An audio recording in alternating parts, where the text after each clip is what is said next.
السلام علیکم ورحمۃ اللہ وبرکاتہ۔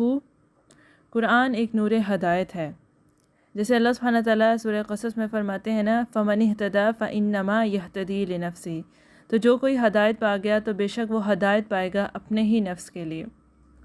تو اس کا مطلب یہ ہے کہ اللہ سبحانہ تعالیٰ ہمیں کہہ رہے ہیں کہ اگر تم ہدایت پا لیتے ہو نا، اس قرآن کو تھام لیتے ہو، تو اس کا فائدہ صرف اور صرف تمہیں ہی ہوگا۔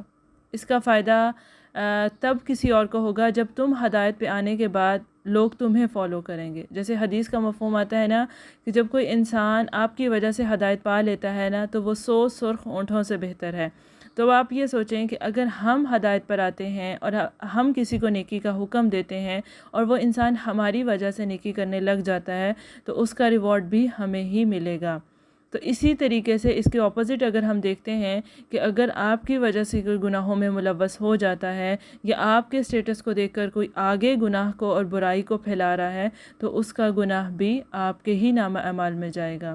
تو اب ہم نے یہ سوچنا ہے کہ ہم اپنے پیچھے یا تو اچھے فٹ سٹیپ چھوڑ کر جائیں گے، یا ہم ایسے اکاؤنٹس اور ایسے گناہ چھوڑ کر جائیں گے جو ہمارے لیے نہ صرف اس دنیا میں بھی بلکہ ہماری قبر میں بھی ہمارے عذاب کا باعث بنیں گے۔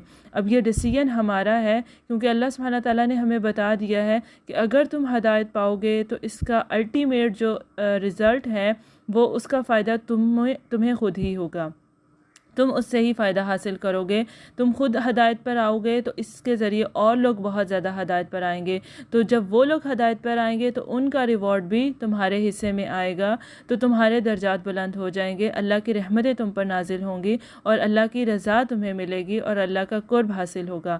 تو انشاءاللہ اب ہم نے اپنے پیچھے جو ہے وہ اچھے فٹ سٹیپ چھوڑ کر جانا ہے، اور ہم نے خود بھی ہدایت پر رہنا ہے، اور ہم نے یہ کوشش کرنی ہے کہ ہم اس ہدایت کو دوسروں تک بھی پہنچائیں، اپنی دوسری بہنوں کو بھی اس قرآن سے جوڑیں، کیونکہ یہ قرآن ہی وہ لائٹ ہے جو ہماری قبر میں ہمارے لیے لائٹ کا رول پلے کرے گی انشاءاللہ تعالی۔ السلام علیکم ورحمۃ اللہ وبرکاتہ۔